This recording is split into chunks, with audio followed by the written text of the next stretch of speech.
Did you know that the anxiety you feel might be lying to you? Yes, that's right. That tightness in your chest, that lump in your throat, it's not the end. It's just the beginning of something you can control. And the best part, it only takes 10 minutes. Sounds counterintuitive, doesn't it? After all, you've been told anxiety is like an untamable monster. But here's the thing, I'm going to show you how to change that. Imagine silencing that feeling with simple, quick steps, no need for over-the-top solutions. Have you ever thought about turning anxiety from your enemy into your ally? In today's video, I'm sharing the secret that actually works, and no one ever told you about it. Defining anxiety. Anxiety, stress, and worry are like cousins from the same family, but with very different personalities. Anxiety is that cousin who blends a little bit of both and keeps reminding you, what if? Stress, on the other hand, shows up in a moment, like a physical explosion when you feel threatened. Worry, meanwhile, is subtler, like a constant murmur about the future. Imagine you're about to go into a job interview. Your heart races, stress. You think, what if I mess up? Worry. And all of that builds into a general tension, anxiety. Understanding these differences is like organizing traffic in your mind. When you know who's driving, it's easier to take control. But often, these differences feel as confusing as learning a new language. And that's where the first step comes in. Identifying what you're feeling, like a detective examining clues. Naming your emotions is the start of managing them. Is there a practical way to dive deeper into this process? Let's find out. Practical exercises. Did you know that measuring your anxiety can be a game changer? Ask yourself, on a scale of 0 to 10, how anxious am I right now? It's not just a number. It's an emotional thermometer. Write that number down and notice how it changes throughout the day. This helps you map patterns and better understand your emotional triggers. Now, try something new. Watch a video that makes you slightly uncomfortable, like someone walking across a high ledge without protection. Pay attention to your body. Does your heart race? Do your hands feel cold? Write down your reactions and reflect on what they mean. Sometimes, your body speaks louder than your mind. Want another exercise? During a tense moment, pause and take a deep breath for a few seconds. Then ask yourself, what thoughts just crossed my mind? This reflective practice is a neuroscience-based tool you can apply daily. So, could exploring anxiety's functions help even more? Let's find out together. The function of anxiety and emotions. Anxiety is like an overactive bodyguard, always on alert, ready to protect you, but sometimes seeing danger where there is none. It kicks in when your brain detects a potential threat, activating the famous survival mode. It's what makes you jump out of the way when you hear a loud noise or run when you see an angry dog. Instinctive but powerful. Emotions in general are our allies. They move us, warn us, and even teach us. Anxiety, when well balanced, is like a GPS warning you about risky routes on your journey. But if the GPS keeps recalculating the route nonstop, you'll never reach your destination.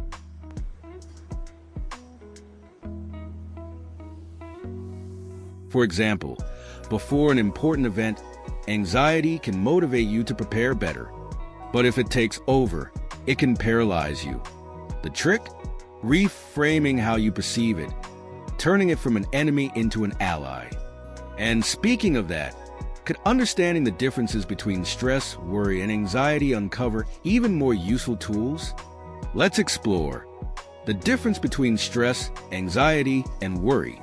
Stress is your body's quick response when something feels off.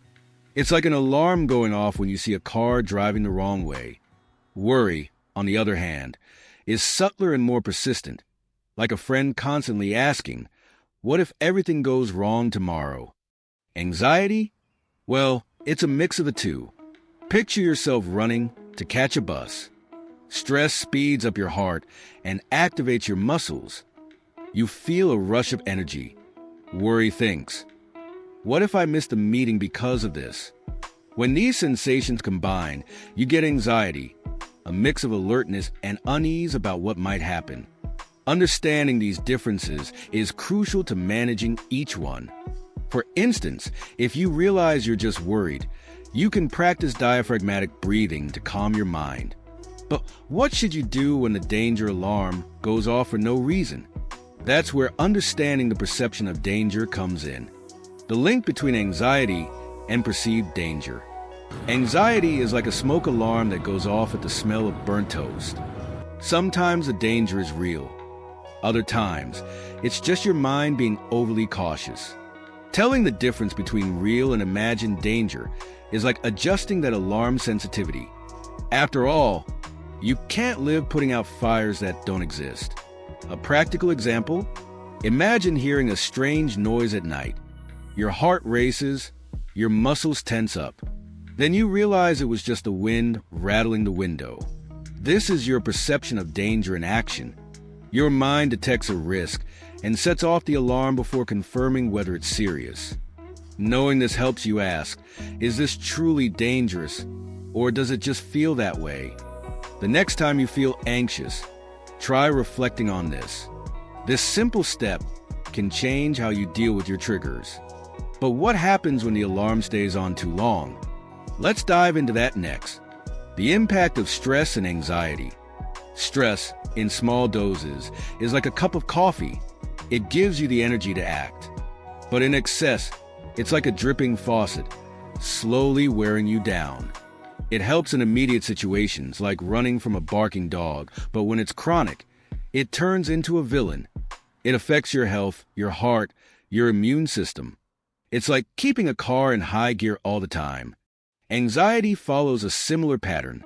In the short term, it can be helpful, motivating you to study for an exam or prepare for a challenge.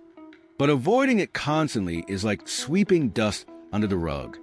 Eventually, it finds its way back, often at unexpected times. Learning to manage these feelings isn't just about emotional health. It's an investment in your quality of life. How about starting by recognizing your limits? The real question is, how can you turn anxiety from an enemy into a tool for change? There are practical strategies that can help, and we're about to discuss them. Strategies to manage anxiety. Dealing with anxiety is like learning to drive a car. It takes practice, patience, and the right tools. One powerful strategy is developing cognitive skills to tackle worries. For instance, when you think, what if it goes wrong? Ask yourself, what can I do right now to make it better? This simple shift is the start of mental reprogramming. Another technique is focusing on your body. When stress starts to creep in, try the 4-7-8 breathing technique. Inhale for 4 seconds, hold for 7, and exhale for 8. This calms your nervous system and brings you back to the present moment. It's like pressing pause during a tense scene. Simple, yet backed by neuroscience. And how about an exercise in self-awareness? Describe where anxiety shows up in your body. Is it in your stomach? Your hands? This helps build awareness and avoids judgment. After all, treating anxiety with kindness is much more effective than resisting it. But how do you make these practices part of your routine and stay consistent? Let's dig deeper. The importance of awareness and non-judgment. Anxiety isn't your enemy, it's your messenger. When you label it as bad, you create resistance. But if you see it as a slightly clumsy ally, everything changes. For example, the next time it shows up, instead of saying, I don't want to feel this, try asking, what are you trying to tell me? Start by noticing where anxiety appears. Is it in a racing heart? Shallow breathing? A tight chest? Describing these sensations without judgment is the first step to reorganizing your brain. It's like mapping a confusing city. Over time, you learn where each street leads and better understand the path. Imagine anxiety as a child shouting, "Watch out!" Instead of getting annoyed, listen. It's trying to protect you, even if it sometimes overreacts. When you embrace it, it loses its grip. Now that you know how to welcome and understand it, Are you ready to put all of this into action? Let's tie everything together and solidify what we've learned. Anxiety is a hidden opportunity. How will you use it from now on? Will you let it control you, or will you start taking charge of your emotions? What you've learned today can change your relationship with it forever. So, ask yourself, how can these practices transform your days? If you feel like something needs to change, now is the time. What will you do today to start that transformation? Write it in the comments. Share your experience, inspire others, and take the first step toward emotional health and a growth mindset. And of course, don't forget to subscribe to the channel, turn on notifications, and join us to learn more about emotional intelligence, mental health, and how to change your life.